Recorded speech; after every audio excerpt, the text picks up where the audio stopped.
everyone. Welcome to the Australian Herpetoculture podcast. How you going, Luke? Yeah, good in yourself, mate. Yeah, not too bad for a rainy Wednesday. Yeah, it's pretty miserable today, wasn't it?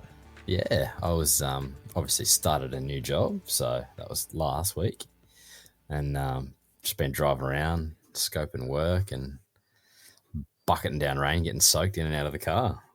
Oh, lucky you. At least you're closer to home now, right? Oh, it's so good, mate. 6 o'clock wake up compared to a 4 o'clock wake up. That's insane. Yeah, get to see the kids of the morning, and I get home earlier too for an 8-hour day than I did for an 8-hour day down there. That's awesome. That's what it should be. Yeah, it's heaps better. Heaps, just so much more time. So much more time. Are you obviously you're spending more time with the kids? Are you spending any more time with the reptiles now as well? Yeah, definitely. Heaps more. Get home and then the kids will come down and I'll feed them. I'll just spend a bit of time in here, depending on the weather too. If it's sunny, like the kids will be in the backyard and I'm just in the shed doing my thing and keeping an eye on them as well. It's so good. That's awesome. That's awesome. Yeah, real good. I don't know what to do with myself. You wait, you'll have another hobby before you know it. No, I doubt it. I've got enough hobbies. I don't need any more. I've got to work on my house, like books, reptiles, photography. I got enough. I don't need any more. You're going to go through a few renos, aren't you? Because you've got to sort out this turtle pond and stuff. So yeah, been talking about that forever, but it's finally kind of coming to a head. Yeah, we got all that. Yeah, pretty much position sorted. Just got to order some stuff. I've got an excavator coming probably on the weekend to do a couple of bits and pieces and probably start digging a hole too. So. Oh, wicked! You got wife's approval for the spot? Yeah, all approved. Yeah, all approved. The bosses always have got to tick it off, right? That's right. But yeah, no, it's good. Just got to do a bit. But hopefully the weather holds off. If it buckets down all weekend, I can't really do too much excavation. But I've got to level out a bit of the side of the house for some work on the yard, landscaping. So I can do that. That's not too hard. But digging the hole, I don't want to dig it and then it fill up sinks it in or something. Yeah, that's right. It's that's so wet at the moment. Yeah, exactly. Yeah, a bit of muddy water though, you're right. No fence around it, but it's so muddy at the moment, eh? And wet. Like we got a skip today, and I was moving the skip because I put it in the wrong spot. So I was like, got the winch on the car, and I was pulling it and sliding it and pushing it, and leeches all over my feet. At your place? At my place, just standing in the gravel driveway. Bloody hell! Yeah, I didn't realize because I thought I'll jump in the shower because I've been at work and just this and that. I thought it was mud on my feet, and I was like, I'll quickly wash it off. And I'm trying to, it's not moving. I look down, I'm like, oh, it's a leech. I'm like, look, there's another one. Oh. So I got him off, and I was just bleeding for ages. Awesome. Bastards of things. I don't like leeches. They're not give me flies in 40-degree heat. I'm sweet. Like, it's a little bit annoying, but I can handle that sort of stuff. But leeches, like even when Todd and I were walking through the rainforest, we got a fair few leeches up on our pants and stuff, and like none hit skin as such. But it's just annoying having to stop and check yourself every couple of minutes just to make sure you don't have anything on you. Yeah, they're, I don't know. I'm not a fan of them, but just get the old lighter out. It's good to go. Yeah, they got their place, I suppose. Yeah. But what's new, mate? Not a hell of a lot, to be honest. I'm just kind of plodding along here. Kind of cruising with the animals at the moment. I'm just trying to wind things down a little bit. Now that we're getting into the cooler months, I'm starting to back off the feed a little bit and reduce a few light hours here and there, which is good. Hopefully the electricity bill will like that. So electricity bill, the food bill will like it. Yeah. Well, I mean, I didn't even order food this week, which is like the first week in a while that I haven't had to order food. Yeah, I noticed my guys have started to slow down a bit too with this weather. So I've got to do another order pretty soon, but I think I can kind of go back to bi-weekly for the next fortnightly for the next couple of weeks, and then by that stage it'll be pretty much game over, Red Rover for pretty much most stuff here, which will be awesome. So give me a chance to kind of focus on getting other stuff prepped and that before kid turns up. So the countdown's on, mate. The countdown's on. 24 weeks she is tomorrow. So under 16 weeks because they'll induce her because of the diabetes. So not much longer. you'll blink, mate, and you'll have a baby in your house. Oh, tell me about it. Yeah, it's a And then you'll scary blink thought. and there'll be a toddler, and then so on and so on. Yeah, I'm going to be, I'm going to be setting up those little, kid-proof fences at the Yep. door here, so they can't get into the reptile room without me. Yep. Those special kind of locks on my fish tank cabinets and stuff, so they don't go swimming in the fish tank sumps. Yeah, it'll be great. Opening your cutlery drawers and so on. I didn't even think about that sort of stuff. Yeah. Yeah. You don't think about it until they do it. And you're like, I'll come in today and my son's standing on the kitchen bench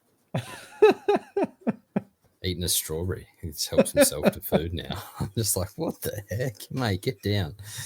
And instead of like he calls it stand down. Like if you tell him to get down, he goes, no, I stand down. Because you like stand up, because he associates it with stand up, and then he calls it stand down. It's so funny. I do look forward to that sort of stuff in a way, but yeah, I suppose it would scare the crap out of you sometimes as well.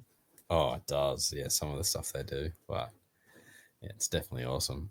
Have you ever had an issue with them getting into your reptile tanks? I suppose not if you're there, right? Nah, never. Because to get in here, you've got to have the key to unlock the door.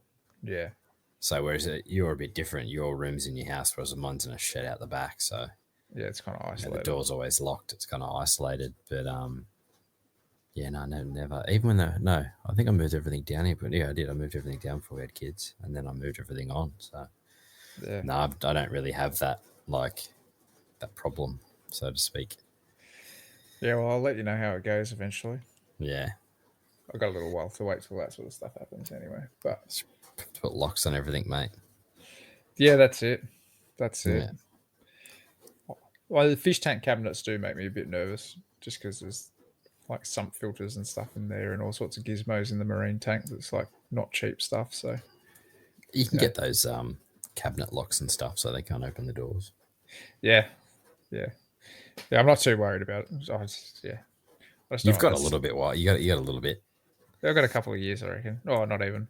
No, I'd say about a year. As soon as they start crawling, once they start moving, don't tell me that. But at least in that room, you can just barricade the door off with yeah. This will be super easy to do this room, 100%. But yeah, no, it'll be all right. That's everything's pretty chill here now. Hey, I'm kind of enjoying it. I need to get in and do a bit of deep cleaning because stuff's gotten a bit filthy over the last couple of months with me traveling around a bit and working a bit. So there'll be a lot of stuff getting stripped out. But I plan to do that this weekend. I'm also just going through enclosures as I'm moving things on. Like I need to move on a whole bunch of enclosures. Like you got one off me on the weekend. Todd grabbed a whole bunch the other week. My courtyard's starting to fill up with exoterras again. So probably looks like my storage shed used to look. Yeah, I'm sure the neighbours love it. Yeah, just those random boxes of glass everywhere. I've still got a bunch of the smaller exoterras. Hey, yeah, that's the one size I'm not getting rid of. Is I'm not getting rid of the 30 cubes or the 30, 45s because I'm like I can find places for those, and if I have hatchy geckos or something like that, then at least I've got something. I think I've still got like 15 spare ones or something, or 10 spare ones or something ridiculous like that. Yeah, I think I'll have like 8 if I'm lucky. Yeah. But, yeah. What about you? How are all the critters and stuff doing there? Yeah, good. Yeah, really good. Got the cornutus now, so you stoked to have those back? Stoked, yeah, definitely, man. They're probably one of my favorites. They were hard. Or the Celebrosis. I'd say Celebrosis just because of the tail, but the cornutus, man, just the size and the colors and all that. Pretty stoked about that. They were really hard to put in the box. Yep. At least they're close. At least they are. Yeah, at least they are. I know where they are. Yeah. But yeah, no, they were super hard to put in the box. Hey, I was just like, oh, these are like, especially after the trip to find all the leafies, like the Moritz and the KDA and stuff like that. I was just like, the whole time I was with Todd, I was like, damn it, why did I have to get rid of them? Yeah. I'm like, no, that's all right. At least you know where to come. They're up the road. So it's all good. I'll get my stuff in order and see how I go in a couple of years, and I can always get something back. So yeah, definitely. Yeah, nah, I'm loving having them back. So, and we got rid of some boids. Yeah, we did. Yeah. Met up at the old Macca's near you. Yeah, That was good. That was on like a bit of a round trip for me, down to Campbelltown and then back up. So he was probably from down that way. I think he was, but Oh, did you already go all the way down there that morning? yeah. Oh, I got yeah, up at right. 6 and left and did like a big round trip Any reason for Campbelltown? to pick up the mail. That's right. Yeah, Yes, yeah, because you showed me him. I just didn't even know how. Well, I didn't even ask how you got that, but yeah. yeah, Oh, yeah. that's wicked. So got the trio now.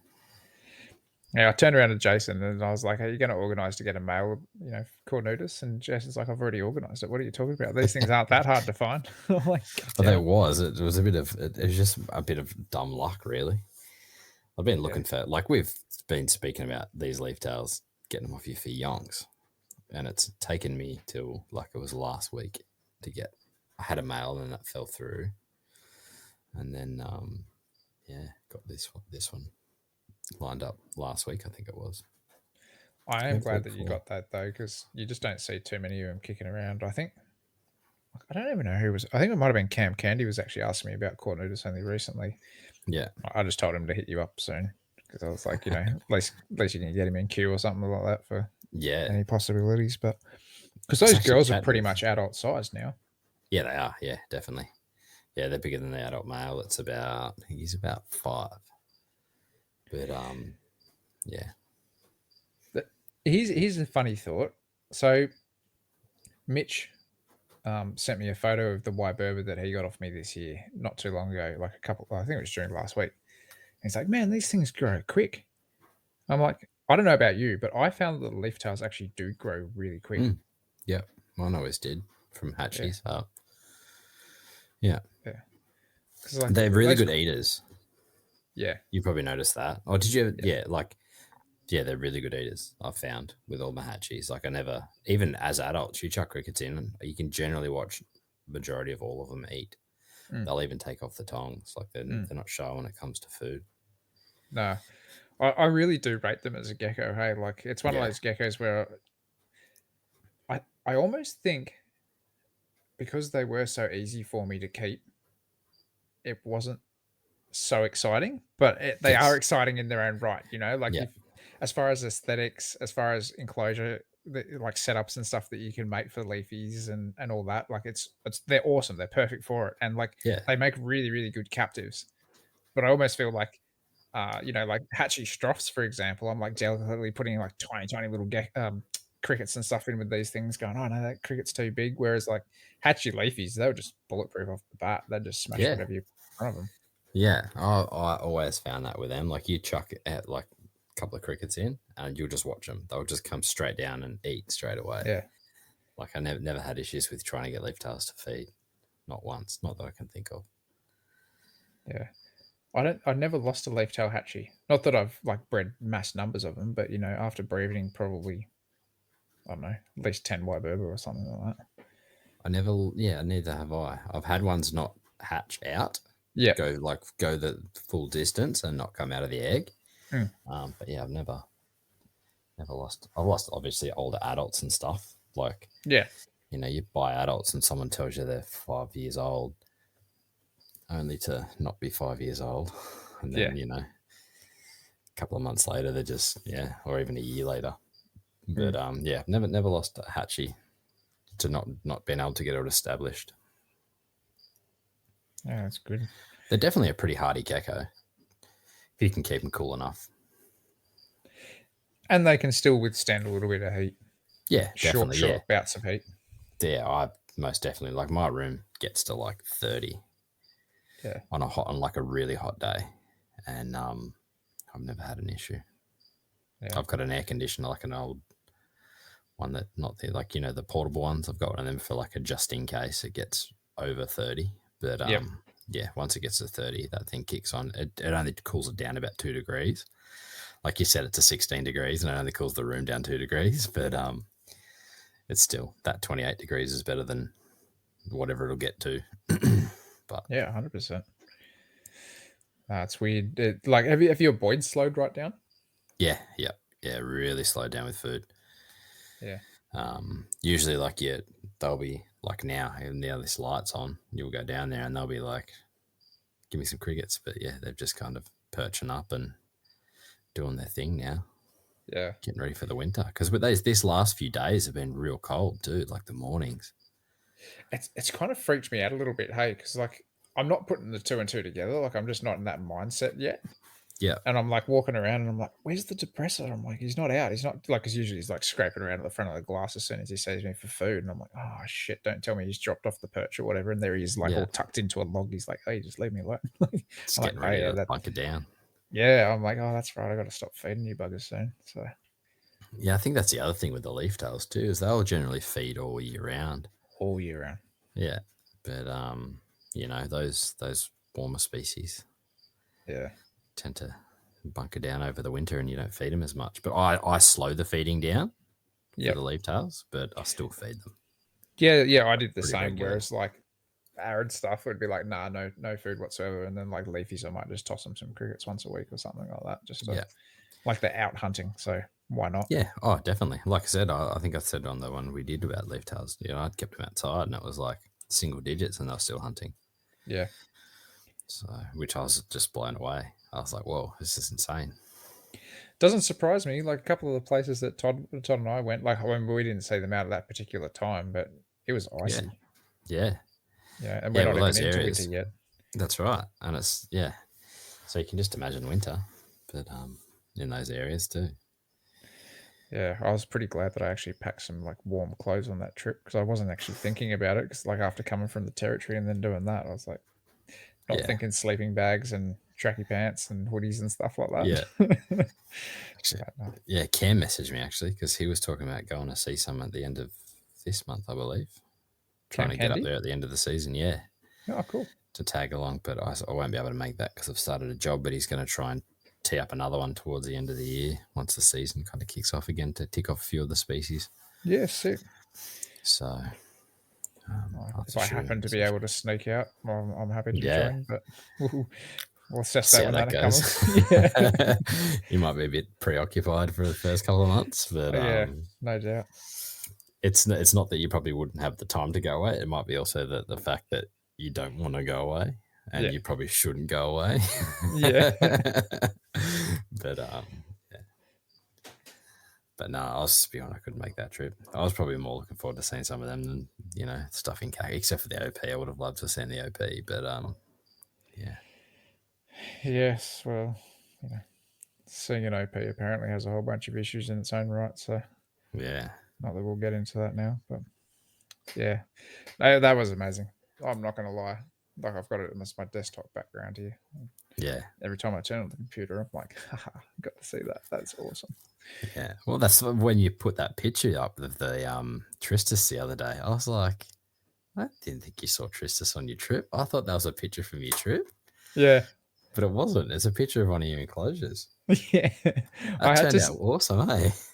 I purposefully didn't want to say anything on that photo, like as in like a caption or anything either. I was just like, I wonder if, some people will kind of not realize what this is, or if, they're just quickly scrolling past, they go, oh, that's sick. Whatever. That's what I did. Yeah. I scrolled. I'm like, that looks sick. I'm like, oh, you nailed his camera on that trip. And I'd hit comment. I was like, I think I wrote awesome shot or something like that. Hit send. And then I scrolled. I'm like, hang on, that wasn't a Gillen's. Let's go and scroll back. I'm like, I don't think he saw Tristis. He didn't see Tristis. No. And then I'm like, oh, maybe it didn't click. I just kept scrolling. Then I was like, I think Tyson commented on it. Is that one of your your backgrounds you did? And it clicked. I was like, oh my God, you're such an idiot. Well, see, I commented after you. I was just like, not too bad for a lizard in a box. Oh, that's right. You did too. And then I was like, came back with like, oh, has that one of your photo backgrounds or whatever? And I'm like, yep. But that's right. I walked in. That was Sunday morning, I think. I walked into the room and just saw him basking perfectly in there, and I was like, oh, that is fucking it. Like that is exactly what I wanted. Like it just looks unreal. Like obviously, it's a photo background, so it's not 100% usable or anything like that. But that image that you see is just like, it looks wild. Yeah, it does. I thought it was at first, and then it didn't click. And then it was when you said that it not bad for a lizard in a box. I was like, oh my God, I'm so stupid. Yeah. But you nailed the scale of the background as well. Well, I just made it as big as I had to, so Yeah. I didn't actually do anything on purpose there. The only thing that I did change on them is I had to kind of choose which part of the background to use. So I had to like, I think I cut out some of the sky Yeah. and used more of the ground and like the shrubbery that would have been lower to the ground and stuff like that to try Mm. to keep it in line with where the log height would actually be in the enclosure. But yeah, I love it, dude. I come in here now and I'm just like, yeah, like this is it. Like especially watching the Gillens like run like 4 feet into the air. I'm like, yep, this is You'll have to send me a photo of the full enclosure. I think you may. yeah, I can't remember. yeah. I'll try to do that now. But yeah, it's insane. Hey, like I'm working on the Kimberley Rock Monitor one at the moment, but that's Yeah. it's just a pain just because I got to do the tile pointing and stuff like that. Like these ones were good because I could slap them together. Yeah. Like I just double sided taped the photos into place essentially and did big logs. Like that's easy throw together sort of enclosure. But Mm. yeah, the Kimberley one because she's a female, I'm planning to kind of integrate like a rock that looks like a rock, but it's actually a nest box. Yeah. Okay. So then it doesn't look like a big ugly nest box in the cage, Yeah. but it's a usable nest box for her. So Yeah. there's a bit of fiddling around there. And I mean, you saw it like before I started doing all these enclosures, I had like all that foam all cut for a background for Yeah. the Kimberley or whatever. And now I'm like redoing the whole idea. So I'm Yeah. using a Right. lot. I'm using a lot of that foam because it's obviously not going to waste, but at the same Yeah. time, it's just like just shuffled up everything again. So Yeah. Well, I've got some enclosures in the works, and I'll have to do backgrounds for them. So well, if I happen to have the time up my sleeves, I'm more than happy to help wherever I can. they won't be as detailed as your Kimbo one. They'll just be kind of more of a boulder, look like a boulder kind of thing. That So shouldn't be too bad. yeah, with some nice cracks running through it or something like that. Yeah, yeah, that'd be awesome. But obviously, a lot of your geckos kind of come from that sort of area, hey, where you do have like those big granite boulders and stuff. Yeah, exactly. Well, that's the look I'm going for. So, but yeah, keen to get that cracking. But just gotta. Oh, yeah, that looks awesome. The only thing I changed is the termite mound. So I started making termite mounds as nest boxes, Yeah, but you can see what that termite mound looks like in that photo. yeah. Kind of looks like a giant dick. Yeah. I'll say it. I'll say it. I don't mind. My Uh, wife was laughing at me because I'm like spent all this time making them. I'm like, it just looks like a dick. So I'm using the the top part of the termite mound as a hide, and I scrapped the the base. you shafted the base, did you? Yeah,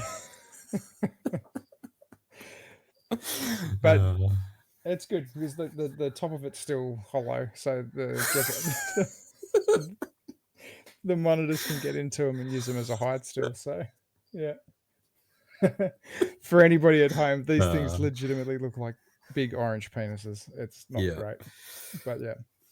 So many jokes. You say jokes or jerks? Jokes. And that. Oh, Yeah, man. but no. Apart from that, that's an older photo, obviously. But yeah, the I think I added in a couple more branches. A couple more inches. Oh dear. Uh, 20 minutes in and we're off the rails. that's That's gold. awesome. But yeah, no, I love it, dude. Like yeah,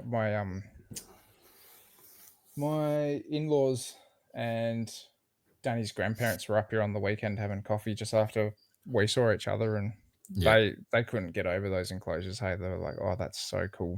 They're like, Yeah. yeah, they've seen zoo exhibits worse than that. So Yeah. No, it looks good. yeah, I'm stoked. Yeah. I would be too. I'm just not looking forward to building backgrounds again. So Oh, you'll be actually, it right. might be a little bit better. I think they're a bit easier. So If you're doing planar backgrounds, those things are easy. yeah, Even if you're just doing like if you want like rough shapes and stuff, like just like a bit of waviness in a rock face sort of thing, just hit it with a heat gun. yeah, that's probably what I'll do. I And think. then you can kind of like tighten up and it kind of just like instead of being like a flat face, it can kind of just give that light sort of wavy effect. Yeah, Like That's obviously not super detailed, but yeah, similar to the chameleon gecko. I'll do something like that, I think, for them all. mm, mm. So I actually had I had a fella, I forget his name. I want to say his name was Michael or Reese. I can't remember. But yeah, he sent me. two completely different names. Well, no. He has one of those names where it's like three first names, his whole Ah, name. yeah, So I couldn't remember what it was, but he was messaging me all week about like painting tips and stuff like that. And he pretty much mimicked that chameleon gecko enclosure background, yeah, like to the T. It's just like 90 centimeters long, but it's like the exact same design and everything like that. And yeah, yeah, he was pretty stoked on it. I think it was one of his first ones as well. So, practice makes perfect. But yeah, he was yeah. pretty stoked with how it came out. It looked good. No, you see heaps of them popping up now on the on a lot of the Facebook groups, Yeah, which is good. yeah. I actually wouldn't mind trying out grout again and giving grout a second chance. Yeah, Just because I do like how Matt and Christie's ones are just so smooth.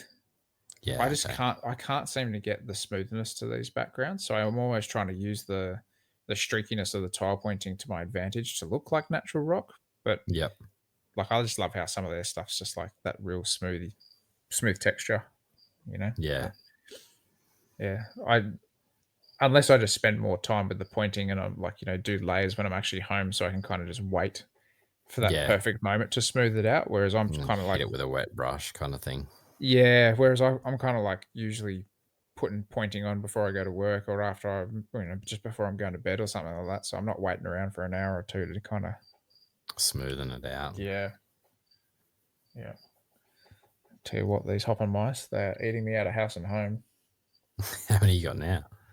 I don't even know. It's like a plague. It's just a plague. But yeah, I need to move some on. Well, it just kind of drew my attention because one of them's just like gnawing at the door to try to get out. So I thought I could hear that. yeah, it's like they just gnaw at the wood, like they Yeah, obviously do it to blunt their teeth and stuff like that. But cool little animals. But yeah, I kind of wanted to talk about a little bit of biotope reptile enclosures. Hey, like obviously our hobbies kind of going that way where people are kind of pushing, I think, more to the direction where a lot of fish keepers are kind of going, where they're trying to create like a real natural piece of an environment in their home. yep, And I think like what Todd's trying to do and Todd's trying to push for at the moment is not only is he trying to make a bioactive enclosure, but he's also trying to use like the exact same plants, the exact same cleanup crew, the exact same like everything that's found in that region. yep. And I, I find it hard with us, hey, because like not of a lot of Australian plants are like there's a lot that's readily available. But not certain species that you Yeah, need. yeah. And I don't know. What are your thoughts on that? Do you think it's something that it should be kind of not strived for, but do you think that there is enough people out there to kind of push that envelope and see if we can kind of get it to that realm? I think there is. I definitely think there is. Um, but yeah, like you said, it's. I mean, there's a lot of plant groups and this and that. Like plants are a hobby in themselves. Oh yeah, So, that you could probably find a lot of the stuff is already around, but it might just be a little bit harder to keep. um, and some of them are actually quite expensive. yeah, But yeah, no, definitely, it definitely is. It's definitely heading that way. But like they said on NPR, the fish guys will spend $20 on a fish, but like $5,000 on a fish tank. Like, whereas we'll spend $5,000 on a snake and $20 on a plastic tub. Like, yeah, it's kind of the opposite way, but it's starting to shift a little bit. But yeah, I think the cleanup crew from the area and that might be a little bit difficult, yeah, possibly due to like microclimates and stuff like that. But at the same time, like there's no harm in trying it, seeing if you can get it to work. Even some of the plant species, like you think people kind of keep, take Strophuris for example, they kind of keep all the species the same way. But if you think mm, about it, they go across basically from the east of Australia all the way to the west of Australia. So the mm, climates and everything else are completely different. But So, different things will be in different areas and this and that. But yeah, it's kind of, but yeah, you can do it. You could do it, but it's definitely heading that way. I think it's like also the amount of like it's one thing to research an animal and its environment. It's another thing to go right through all those plant species and actually figure Yeah, out that's right. what's the exact plant that's there. How does that plant need to grow? Can that work with the animal? Like because you could have a rainforest plant that needs to be soaked 100% of the time, but that That's gecko right. or whatever doesn't want to be soaked 100% of the time. So, But you you know, might have areas, that you might find. You might find that gecko on, say, like a boulder that's soaked 24/7. But when you've seen it, it's only been on there for 5 minutes because it was chasing a moth or a cockroach or something like that. yeah, But you saw it there, so you just might assume that, you know, that's what it's always on. But it's yeah, not necessarily the truth. yeah. It's one thing that I think I need to do more of when I go out herping is actually watching the animals before just going, "Oh, cool," and like completely interrupting it. Mm. You know what I mean? Like I think you kind of get scared because you're like, I don't want to let it get away. Yeah, But at the same time, like I think we can learn a lot more, obviously, from watching the actual animal and its natural behavior. yeah, It's and I think about that a lot on those trips. It's like it was pretty good with the Morits because we were able to kind of actually sit there and watch them. because Oh, you found so many of them. well, we found so many of them, and to be honest, like they're the perfect candidate because they're not exactly doing a hell of a lot. Like they're just Yeah, on the prowl. But I think the last one that we saw, or one of the last ones that we saw, was like he was so far down the base of a tree, like he was probably only about 20 centimeters off the base of this tree in like this mm, perfect ambush position.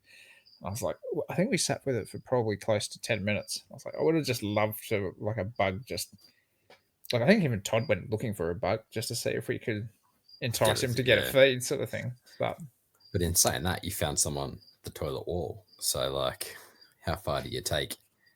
Do you make a fake toilet in your enclosure? well, that becomes its own little world, right? Like Yeah, exactly. it's a habitat, for sure. You Well, know, you've started making penises in enclosures, so need to go get some bricks and mortar. yeah.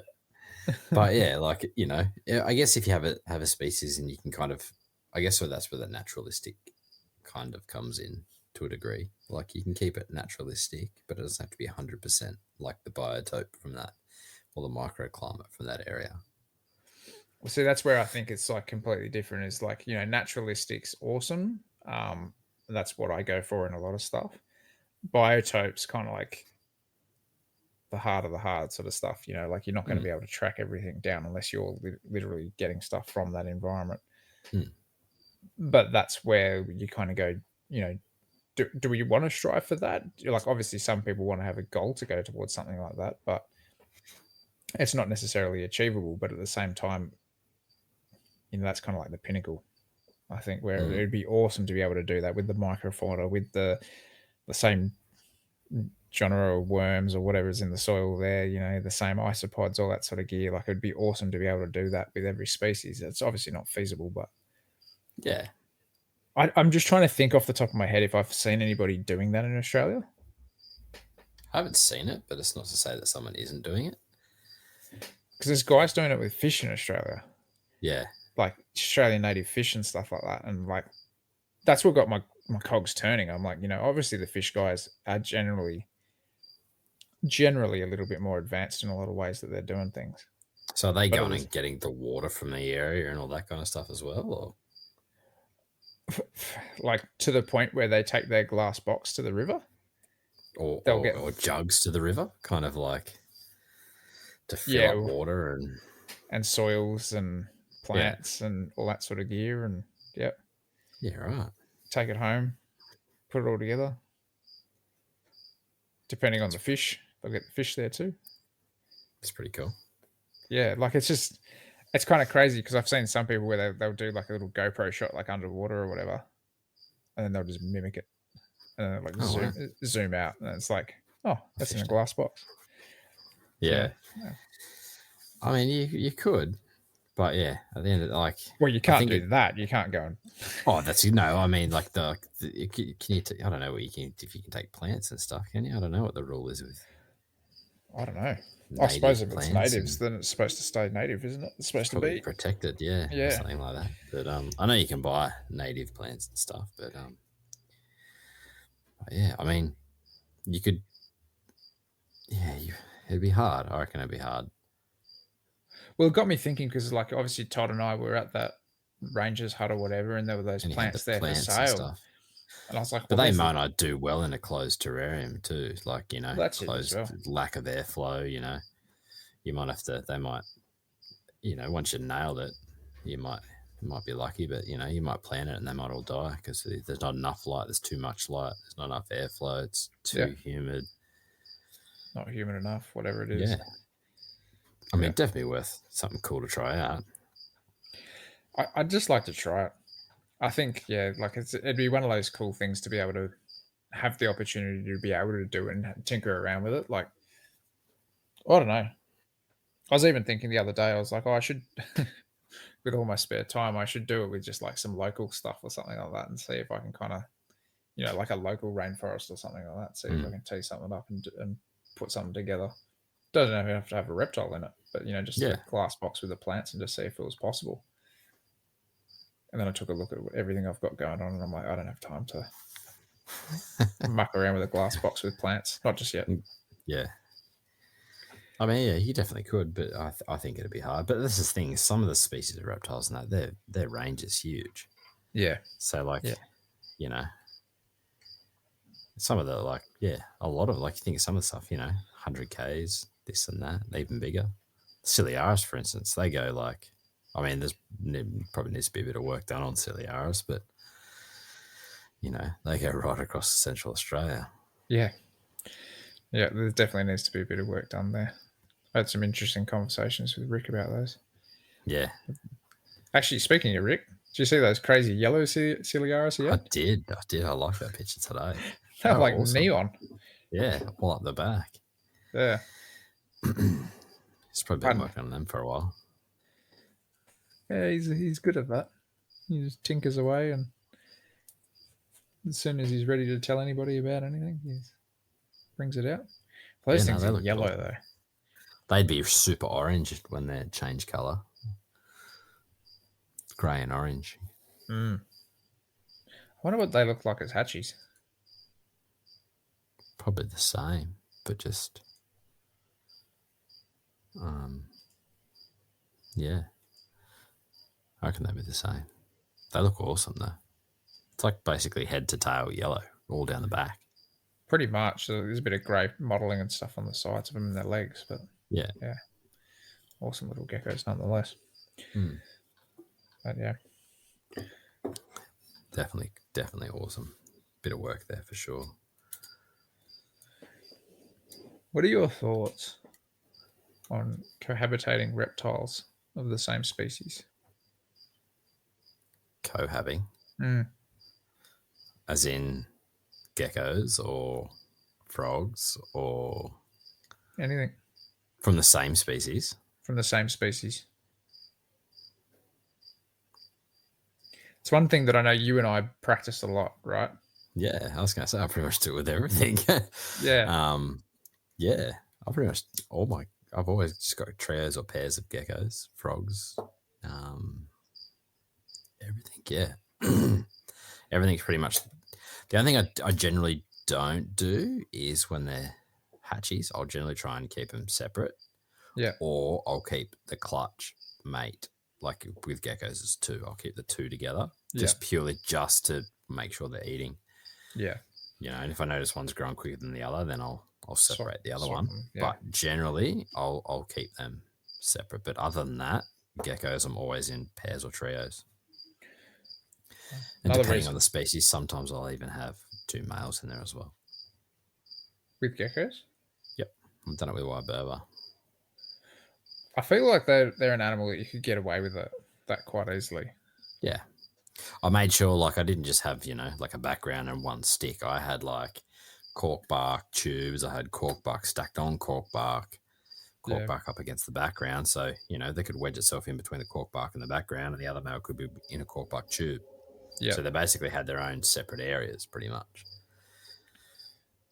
So, like, I think kind of geckos in that sense, and probably frogs to a degree, are kind of like one type of group of animals that can be okay doing most of that most of the time. I know I've had some pretty shitty luck with Oedura castanewi.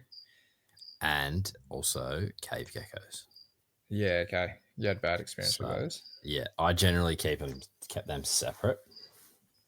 And then when I tried to breed them, I put them together. Mind you, I didn't actually successfully breed them. I got eggs, but I didn't hatch any out. But I think, did I hatch any out? No, I don't think I did. I got eggs. But yeah, they'll fight to the death. The female will generally kill the male, not the male to kill the female. Did you when you were into knobtails, did you leave them together all the time? No, I always kept them separate for some reason. I had tubs. Yeah. So I always kept found they them did better separate. Yeah. For that same sort of reason, as I found that the females were not always receptive, so the males almost stressed them out a lot of the time. Yeah, I always kept them separate. But everything else, all the other geckos I've kept together. Leaftails, Strophuris, ringtails, kept ringtails together. Didn't keep the cave geckos together. What else? Yeah, pretty much always kept geckos together. I wasn't a fan of keeping snakes together though. I had a bad incidents with green tree pythons. Yeah, you were telling me about that. That makes me pretty nervous. But that was just feeding though. Feeding time. Everything she had an insane food response. Mm. But you'd open the cage and the movement of the door, they hang down. Mm. His head wobbled, moved, and she just hit him. Right. It's like food, bang. Obviously it wasn't food. But pretty much everything else I've kept together. I'd love to keep some pygopods one day. But yeah. They're geckos, so yeah. I reckon you would have lost your marbles finding like half the pygopods that we found out there. Well, I've only seen Burton's, so I'd love to see some of the other ones. Yeah. Even the common scaly feet, they're awesome. Yeah, I'd love to.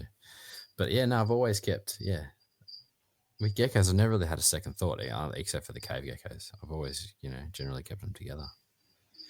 I think with any animal, obviously there comes like a level of risk by keeping them together. Obviously, it's just like you got to make an educated understanding of whether that's going to work for you or if it's not going to work for you, depending on the animal. Like, I mean, right down to my turtles. My turtles have had blues in the past, or I don't necessarily know if they've had like a fight or one of them just scratched their nose or something, and then all of a sudden they smelled delicious, and all the other ones decided to take a nibble. So I had a bit of argy-bargy like that before. Man, even just having have you ever kept dragons? As in bearded dragons or any? I've got the boids. You got the boids, but that's like the only dragons you've kept. I've had bearded dragons. I think I've only had bearded dragons. Did you cohab them? No, I only had one. So yeah, they're never really super interested in a lot of the. I actually, in saying that, no, I do. I like a lot of the dragons, but there's not many of them around. Not any of the ones small species, yeah. I hear you there. A lot of work involved in those guys too. I have to give it to those guys like Mitch and that did a good number with a lot of the smaller gammons. But no, it's one of those things where I find like that they're a group that you definitely don't want to keep together. Or in my opinion, from everything that I've seen with probably some of the larger dragons, they just seem to just mince each other up if they get given half a chance. Yeah, that's right. Taking off toes and tail tips and everything. Yeah. But I mean, you've got to even with the geckos, you've still got to keep an eye on it to make sure that there's no bullying or anything else going on, because it definitely does happen. You might get a dominant female that would be a bit of a pain to another female or something. But my female Castelnaui used to smash my male Castelnaui. Poor little guy. I say little, he was the same size as her. but he just used to cop a flogging. Yeah, I And think never I give it had back.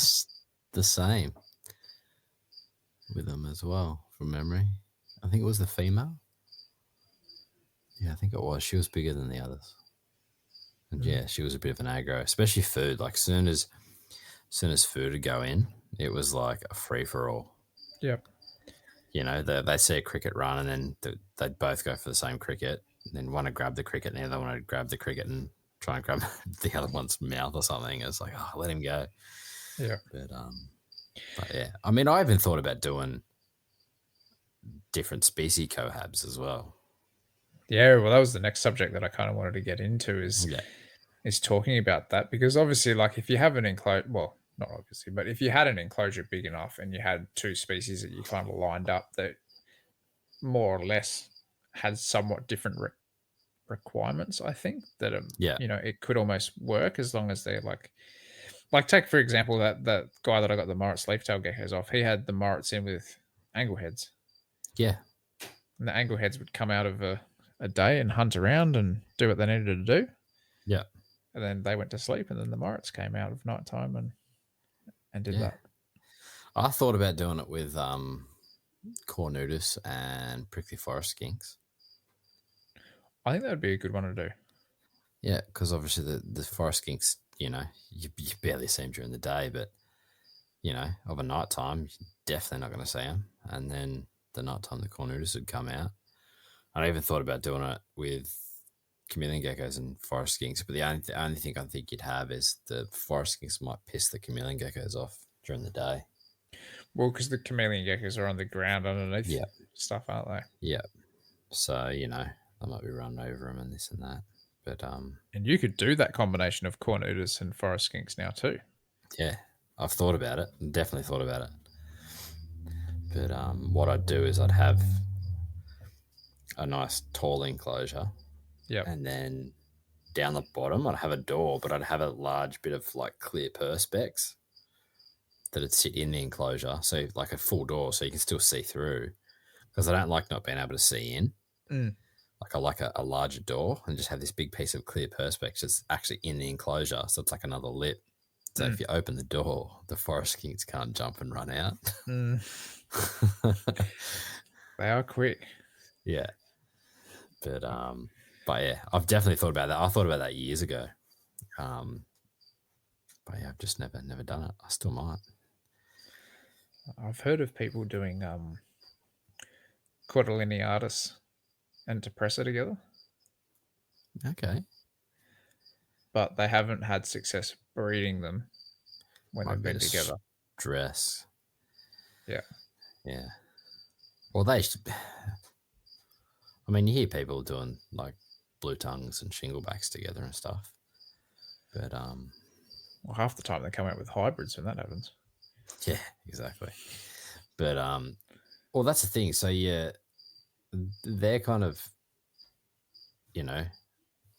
out at the same time. So the stress would be there. Whereas, I feel like that stress would be greater. yeah. But I mean, saying that though, you go chuck a handful of crickets in with your leaf tails during the day, they're going to come and eat whatever's around. Oh yeah. But I think that the prickly forest skinks are a little bit too large for the corners to eat. Definitely. I think, if you had like a little neonate prickly forest skink, it might be an odd chance. But in saying that as well, like, I don't know if the cornutus are programmed to eat that sort of stuff. They might be. Yeah, Do they eat smaller geckos and things in the wild? I'd say they would. Yeah, you wiggle Yeah, your they're finger pretty in front big. of them, they'll bite your finger. I haven't tested that. Hurts. They got a pretty decent bite on them, but not compared to the cave geckos are a bit harder. I was going to say, how's it stack Yeah, up? they're a little bit harder. But I might have to come around and poke my old cornutus just to yeah, test it. Start letting all the geckos in the world bite me. but no, they're definitely it's not all of them, but some will have a crack. Some of the ones that have those like wicked food response will definitely have a crack. That's why I was never That's cool. too game for finger feeding them, because I'd always get a nip on the finger. Not that it hurts, but it's just more of a nuisance. And if you're not ready for it, it scares the shit out of you.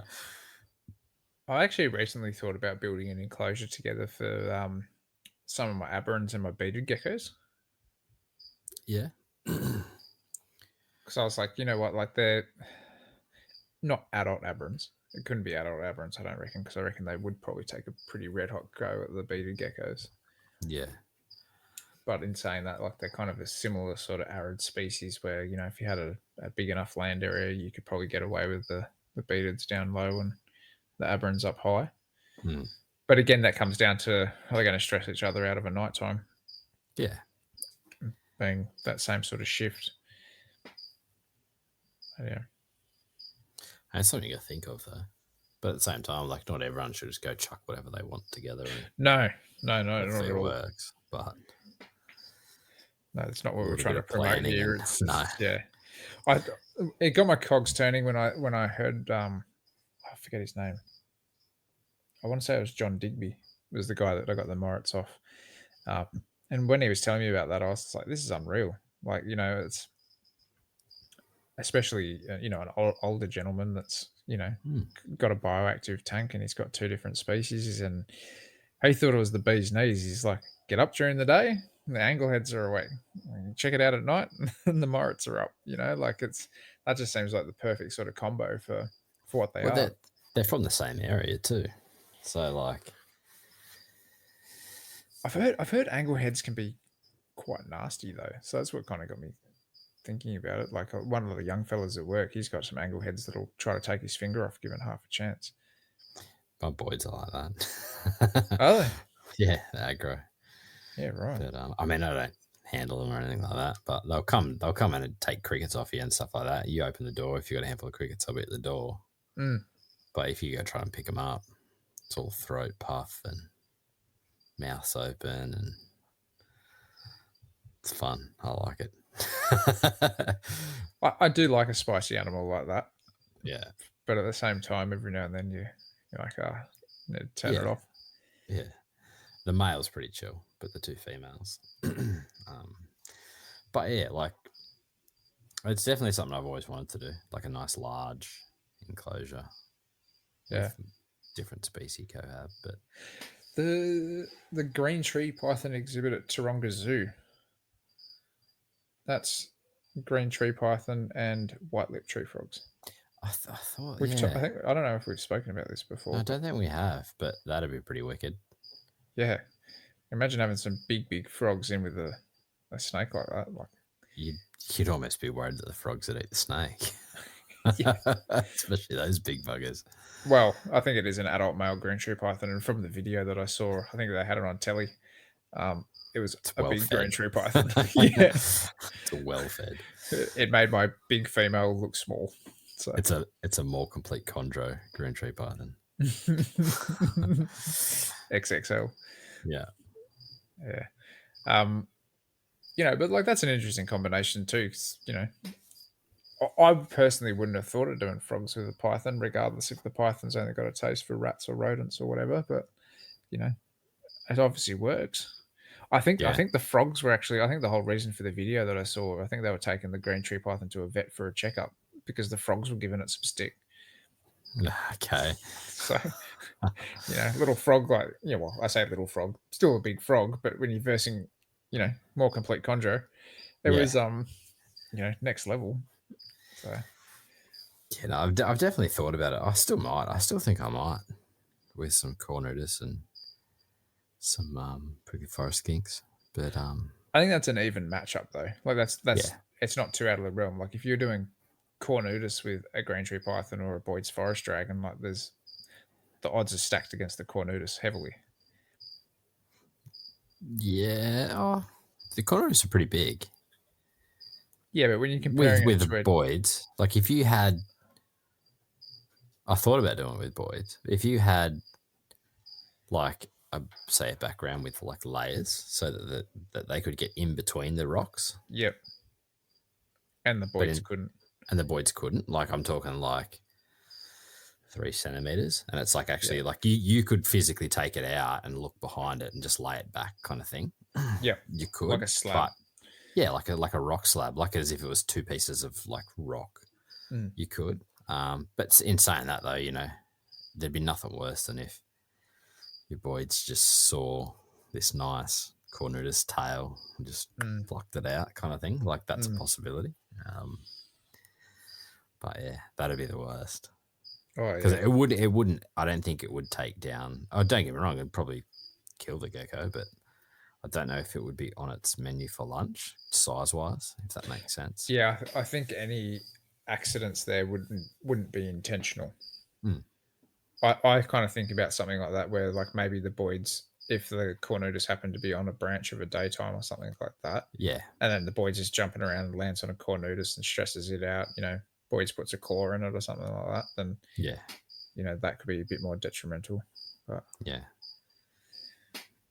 yeah, world of possibilities. But again, like if the cage was big enough, yeah. If you did it properly, yeah, like if you're just talking a 4x4 foot box, then you might be more likely to run into these problems. Where if it's like a 6 by 10 foot box yeah, that's right. and you got less animals in it, then you got way more chance of this sort of stuff being achievable.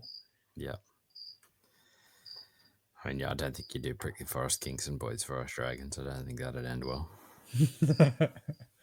Probably not. It's not. I don't think it would be impossible again if it was a big No. enough cage, but at the same time, you just got to make it right, make the right sort of environments, right sort of rotten logs everywhere, so the pricklies know where to go. Yeah, Maybe introduce them first for a few months. let them You sort know, out all the hides and yeah, whatnot. But start their tunnels up. yeah, Do you find that with your pricklies? They make little tunnels everywhere. yeah, and they know where they are. Oh yeah, The amount of times that before like you got them off me, I'd open the enclosure and think that they're gone. I'd literally have to excavate the whole enclosure to find them. yeah. Dig up the substrate, and I'd dig up substrate, and they were in my hand in substrate, and I hadn't realized. And I'm like, you kidding me? They're gone. Like, then I'd go back again, and then I'd find them. Like, yeah, they're awesome little things. Like I mean, like you don't see them much, but they're so cool.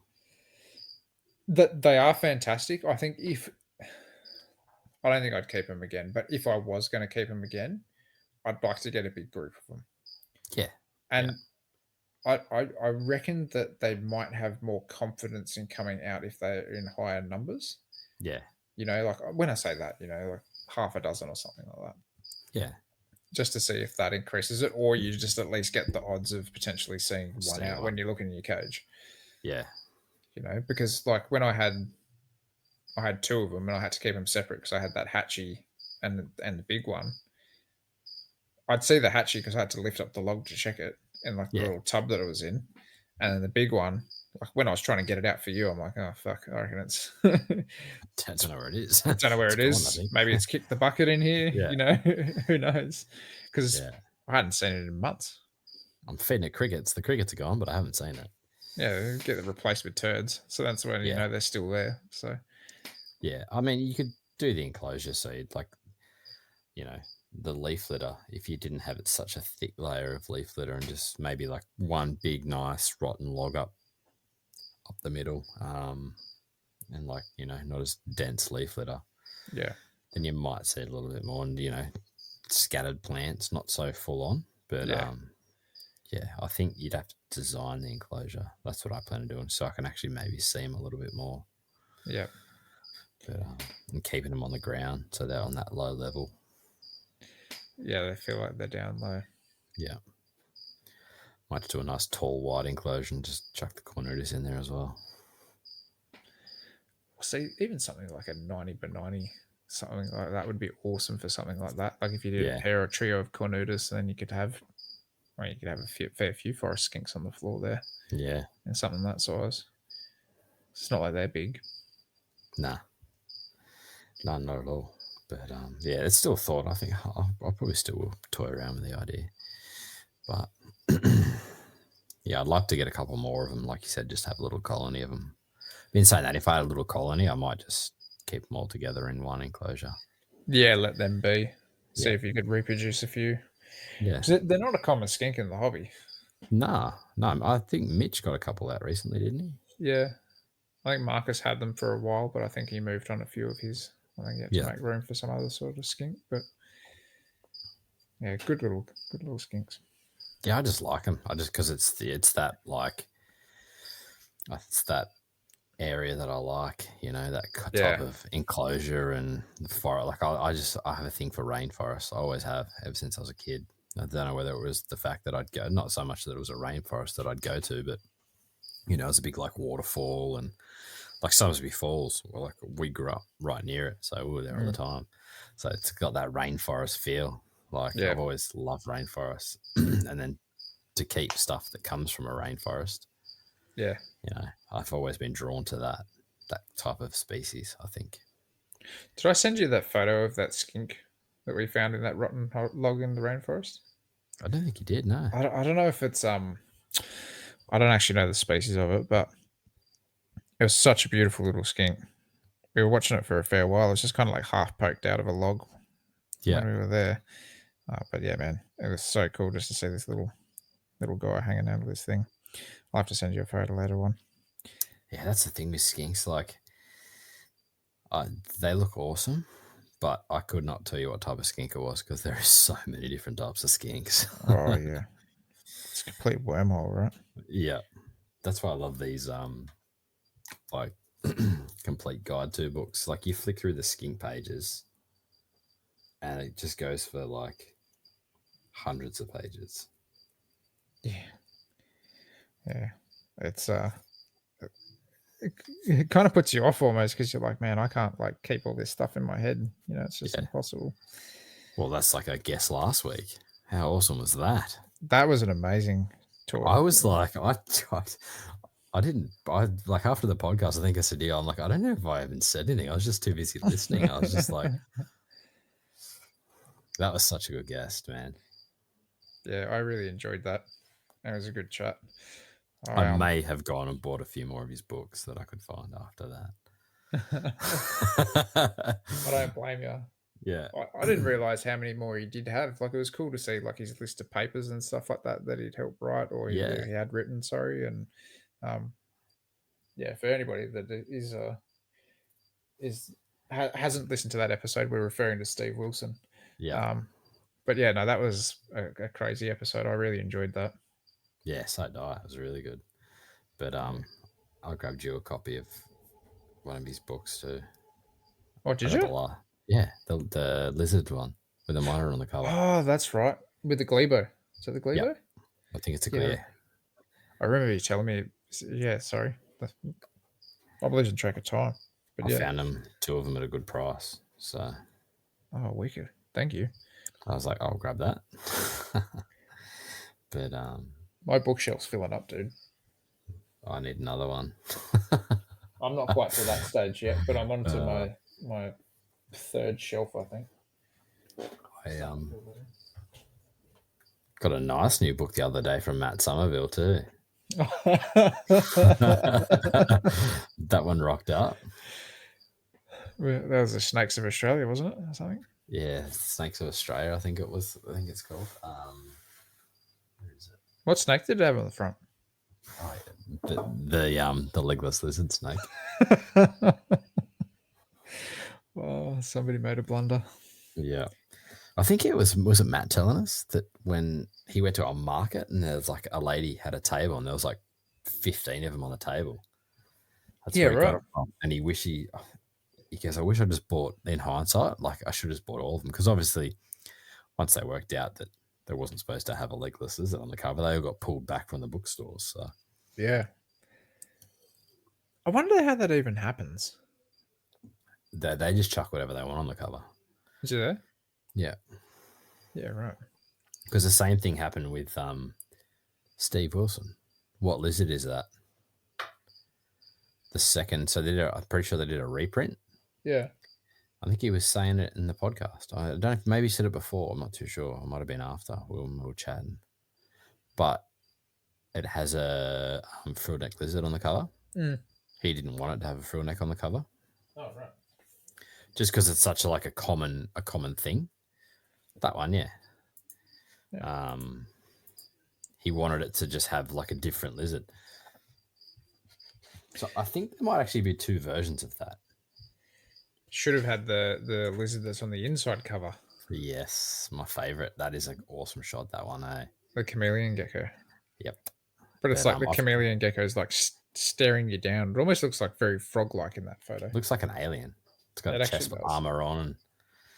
But I've got that one coming. I didn't actually have that one. I've got that coming.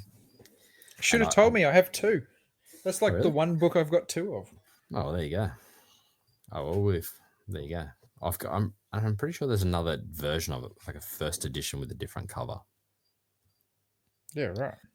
And I bought that. Well, the picture had a different cover, and I've bought that too. So I may have 2 of the same one, but I may not. And I've also bought the What Snake Is That as well. Yeah. Because I didn't actually have that. But I think I've got that here too. Yeah, I do. I got some awesome books the other day. Oh, it's always good getting more books. I got books this week, but they're not reptile related. They're fish related. So I think I'm going down the fish book rabbit hole now. Yeah, right. I'm glad I've just got this one.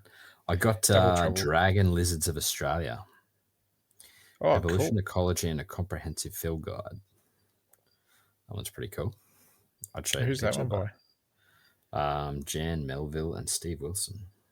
Oh, I see. It's got a Thorny Devil on the cover. Oh, I have seen that one. Yeah. I want to get that. I think I was talking to you about it last week, or maybe it was off air. But that Faranoid Lizards of the World. Yeah.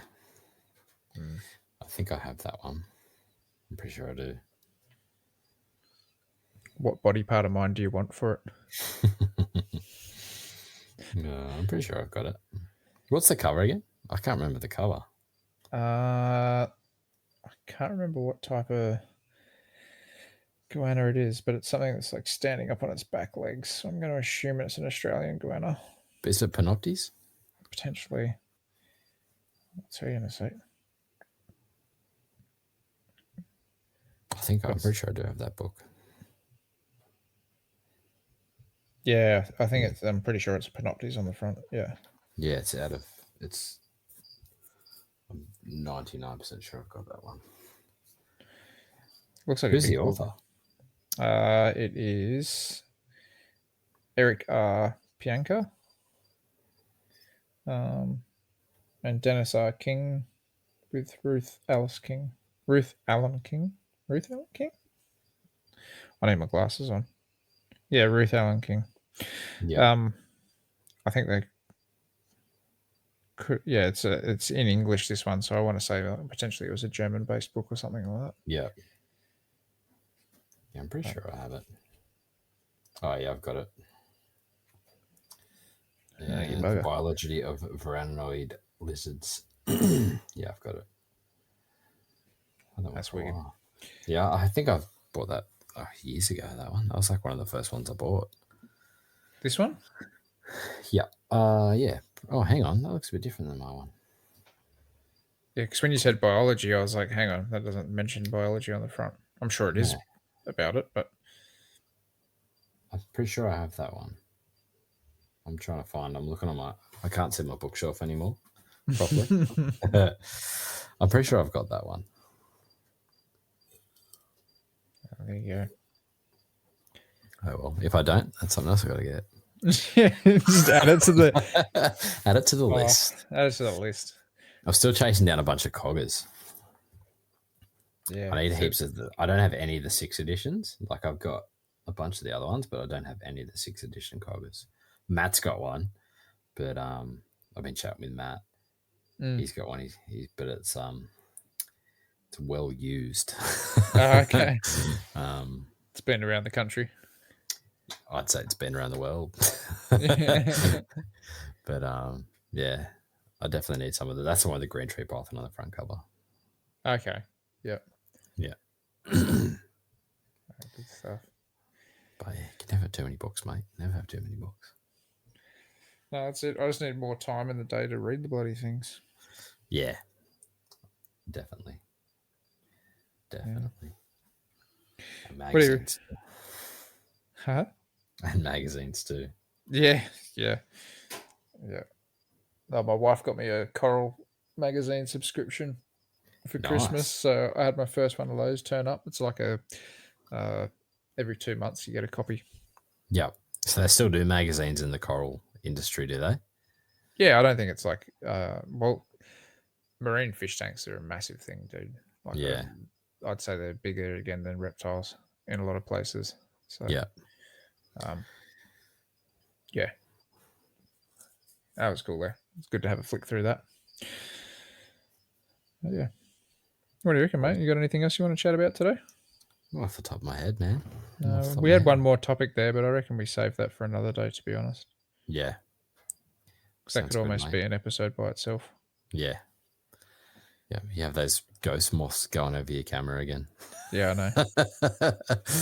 Rimp's haunted. I can't even see anything going across the camera. That's the worst part. But to me, it just goes white. It's like an orb going across your camera. I know. Yeah. There's some spirit in here with me. Alrighty, guys, we'd like to say a massive thanks to Eric and Owen and the rest of the MPI crew for having us. If you'd like to contact them, it's best to find them at moreliapythonradio.com and email them at info@moreliapythonradio.com. Make sure to follow the MPR network on Facebook, Instagram, and YouTube. As far as contacting us on our social media platforms, you can email us at australianherpetoculture@gmail.com. You can also find us on Facebook and Instagram as well. Make sure to check out our Teespring store for podcast merch. The link is on the Facebook page. To see more of what Jason is doing, make sure to follow him on Facebook and Instagram at The Gecko Effect. For myself, you can find me on YouTube, Facebook, Instagram, Patreon, and Teespring under Beach of Scaly Beasts. We hope to have you back next week for another episode of the Australian Herpetoculture Podcast. Good night, everyone. Good night.